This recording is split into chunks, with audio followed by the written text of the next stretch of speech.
로마서 8장 23절 한 절 말씀만 우리 함께 소리내서 합독하겠습니다. 시작. 그뿐 아니라 또한 우리 곧 생명의 처음 익은 열매를 받은 우리까지도 속으로 탄식하여 양자될 것 곧 우리 몸의 속량을 기다리느니라. 아멘. 한 번 더 읽을게요. 시작. 그뿐 아니라 또한 우리 곧 성령의 처음 익은 열매를 받은 우리까지도 속으로 탄식하여 양자될 것 곧 우리 몸의 속량을 기다리느니라. 아멘. 할렐루야. 계속해서 새벽제단을 통해서 우리가 예수 그리스도를 통해서 얻은 생명, 그리고 그 예수님의 구원의 생명이 십자가의 대속의 은혜를 통해서 우리에게 주어진 바로 이런 복음의 원리들에 대해서 말씀을 드리면서 우리가 항상 예수 그리스도의 생명 안에 그 생명을 가지고 또 십자가의 도를 따라가는, 그래서 하나님의 능력을 우리들의 삶에 체험하면서 그 능력 아래 살아가는 삶이 되어야 되겠다. 그런 말씀으로 계속 복음의 원리를 설명드리고 말씀을 드리고 있습니다. 오늘은 이 보혈의 능력, 어저께는 십자가의 능력에 대한 말씀을 드렸고, 이 보혈의 능력으로 살아가는 법에 대해서 잠깐 좀 상고하려고 합니다.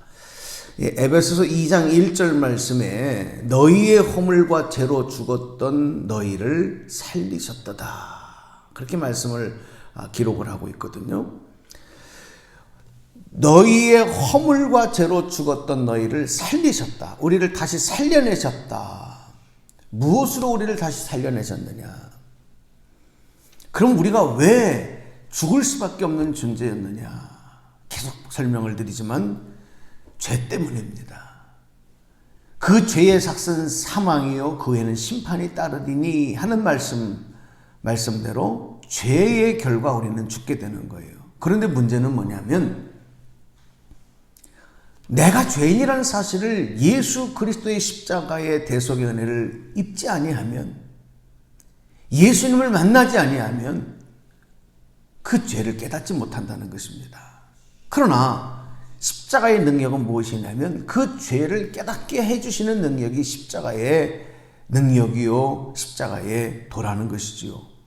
그래서 우리가 자신이 죄인이라는 사실을 깨닫는 것이 얼마나 큰 은혜인지 몰라요. 나는 죄인이로소이다. 주님 앞에 자신의 죄인됨을 고백하는 이런 은혜. 그리고 우리가 하나님 앞에 나왔을 때 주회전에서 항상 주님, 또 한 주간 동안, 또 하루 동안 내가 잘못 살았던 이런 죄를 고백할 수 있다고 하는 것, 이것이 얼마나 큰 은혜인지 몰라요. 그런데 이렇게 죄를 깨닫게 하는 은혜는 십자가만 우리로 하여금 그렇게 죄를 깨닫게 할 수가 있고 죄인됨을 고백할 수가 있는 거예요. 여기서 죄라고 하는 것은 우리가 살아가면서 잘못 행하는 어떤 윤리적인 도덕적인 죄를 포함해서 영적인 죄까지 포함하는 것입니다.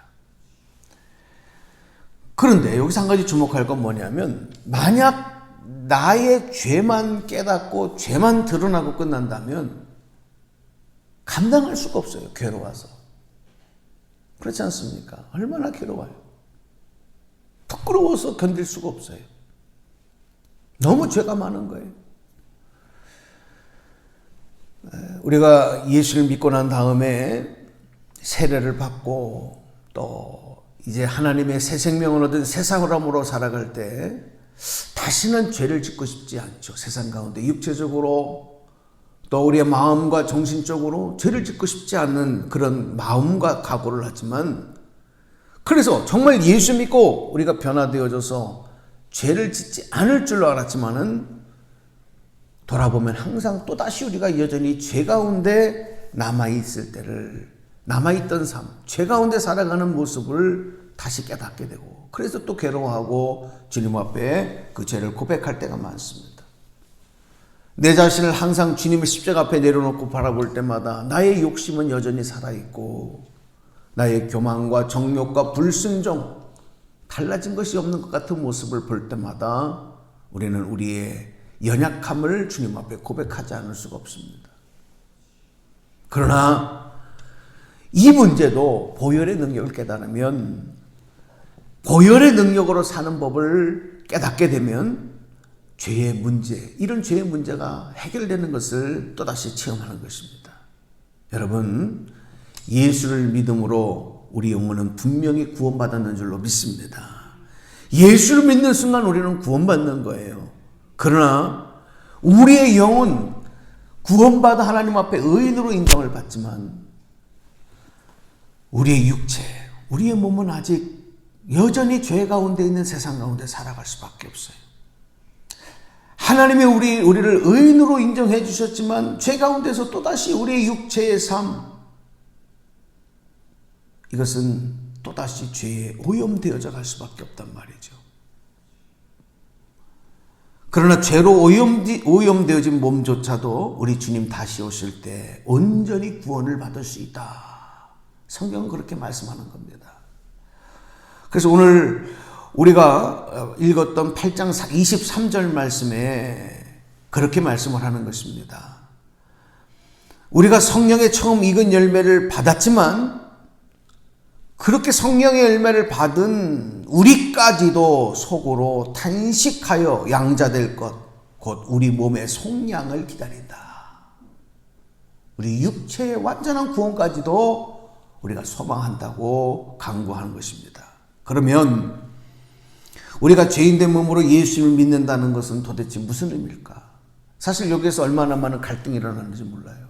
그렇지 않습니까? 하나님 앞에 나와서 기도하고 성결의 은총을 입고 은혜를 받고 성령의 재충전을 받고 그리고 또다시 세상에 나가다 보면 또 세상 가운데 죄악을 짓고 세상 가운데 오염되어지고 세상의 흐름에 휘말려가고 여기에 계속적인 갈등들이 우리들의 삶에 우리의 마음속에 일어나는 거예요. 그렇다면 예수를 믿는다는 게 도대체 무슨 의미가 있느냐? 여러분, 분명히 우리가 고백해야 돼요. 이거에 대한 분명한 말씀에 확신을 갖지 못하는 경우도 많이 있거든요. 자, 잘 들어보세요. 우리 안에 여전히 죄는 남아있어요. 왜? 육신 가운데 있기 때문에. 그러나 십자가의 보혈의 능력으로 우리의 영의 생명을 살리셨기 때문에 우리가 세상에서 여전히 알게 모르게 죄를 짓고 살아갈 수밖에 없지만, 그러나 우리의 영이 죄악 가운데서 구원함을 받았기 때문에 우리는 죄의 종로로서는 하지 않는다는 것이죠. 왜냐하면 그것은 주님의 십자가의 보혈의 능력으로 우리의 죄를 씻어주셨기 때문에, 그 죄의 결박을 끊어주셨기 때문에, 그래서 예수를 믿으면 죄 씻음을 받고 의롭다 인정함을 받기 때문에 하나님의 자녀로 삼아주시는 거예요. 하나님 우리가 아빠 아버지라 부르는. 그래서 이것을 가리켜서 로마서에서는 생명의 성령의 법이다, 그렇게 말씀을 했어요. 생명의 성령의 법이다. 로마서 8장 1절 2절 말씀을 읽어드릴게요. 귀로 들어보세요. 말씀 함께 읽어보십시다. 자, 로마서 8장 1절 2절 말씀 보시고 저하고 함께 읽어요. 시작. 그러므로 이제 그리스도 예수 안에 있는 자에게는 결코 정죄함이 없나니 이는 그리스도 예수 안에 있는 생명의 성령의 법이 죄와 사망의 법에서 너를 해방하였음이라. 아멘. 아멘. 여기서 죄와 사망의 법에서 너를 해방하였다는 게 뭐냐면, 죄악의 사슬에 매여서 죄의 종로로 타던 우리들을 해방시켜 주셔서 자유함을 주셨다. 그리고 의롭다 인정해 주셨다.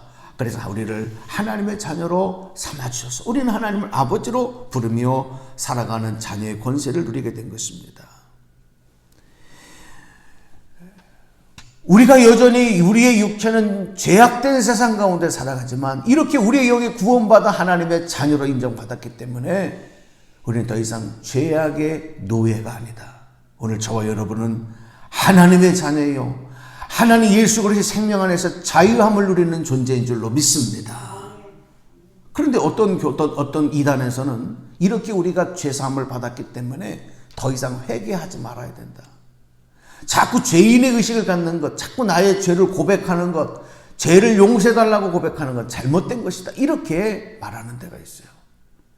여러분, 우리가 주님 앞에 나와서 죄를 고백하고 또다시 회개를 구하는 것은 우리가 영적인 죄악의 노예의 사슬에 있었던 죄인의 그런 노예심, 죄악의 노예의 모습이 아니에요. 하나님의 자녀로서 우리가 세상 가운데 또다시 죄악 가운데 물들었던 것들, 오염되었던 것들, 그것을 씻어내기 위한 간구와 기도라는 것입니다. 이것을 여러분이 잘 구별하셔야 돼요. 이 귀한 은혜가 무엇을 통해서 주어졌느냐? 예수 그리스도 십자가의 보혈의 은혜를 통해서 주어진 거예요. 보혈의 은혜. 우리 죄를 씻어주셨기 때문에, 우리의 영적인 죄악에 노예되었던 것을 끊어주셨기 때문에. 그래서 찬양 중에 보혈을 지나라고 하는 찬양 있지 않습니까? 아시는 분들 한번 같이 찬양해 볼까요? 보혈을 지나 하나님 품으로, 보혈을 지나 아버지 품으로, 보혈을 지나 하나님 품으로 한 걸음씩 나가네. 존귀한 주 보혈이 내 영을 새롭게 하시네. 존귀한 주 보혈이 내 영을 새롭게 하네. 아멘. 예수 그리스도의 십자가의 보혈이 우리를 새롭게 하셨는 줄로 믿습니다. 그래서 보혈의 은혜를 입고 그 은혜 아래 살아가는 삶이 되면 우리는 십자가를 붙들고 주님 따라가는 삶이 되는 거예요. 그래서 우리 그리스도인의 삶은 날마다 십자가를 붙드는 삶. 사도행전 2장 38절에 보면 베드로가 가로되 베드로가 이르되 너희가 회개하여 각각 예수 그리스도의 이름으로 세례를 받고 죄 사함을 얻으라. 그리하면 성령을 선물로 받으리니. 요한일서 1장 9절 보면 만일 우리가 우리 죄를 자백하면 저는 미쁘시고 의로우사 우리 죄를 사하시며 모든 불의에서 우리를 깨끗게 하실 것이요 그랬어요. 여러분, 십자가의 능력과 은혜로 우리 죄를 회개하고 또 우리 영을 살리신 하나님의 능력 때문에 더 이상 죄가 나를 지배하지 못한다. 이것이 십자가의 사랑이며 십자가의 능력이며 하나님의 사랑이라는 것을 오늘 다시 한번 깨닫게 되기를 바랍니다. 그래서 우리 안에는, 구원받은 우리 안에는 항상 그리스도, 예수 그리스도의 보혈이 우리 안에 흘러가야 돼요. 보혈은 예수님의 생명이기 때문에. 생명이라는 것은 곧 피입니다. 피가 흐르는 것이 멈춰지면 그 사람은 죽는 거예요. 죽은 생명이에요. 피가 흐름이 멈추면 죽는 거예요. 오늘도 예수 보혈의 능력이 우리의 삶에 흘러가 우리를 살려내시는, 우리를 더 강건케 하시는, 이 죄악의 삶 속에서도 하나님의 영광을 드러내낼 수 있는, 십자가 붙들고 나가는 하나님의 자녀들, 승리하는 삶이 되시기를 주님의 이름으로 축원합니다. 이것이 육체적으로도 완전한 성화에 이르 영화에 이르는 귀한 역사가 일어나는 것. 이것이 바로 우리의 소망인 것이고 우리의 사명인 것입니다. 우리가 때로는 또다시 제약된 세상에서 우리의 육체적으로 오염되어지고 묻어진 이런 모든 죄악들 또다시 보혈의 능력으로 오늘도 씻겨주실 줄로 믿고 그 은혜 아래서 십자가 붙들고 주님의 생명을 누리는 승리하는 하루, 오늘도 여러분 그런 복된 하루를 살아내시기를 주님의 이름으로 간절히 축복합니다. 축원합니다. 기도하겠습니다.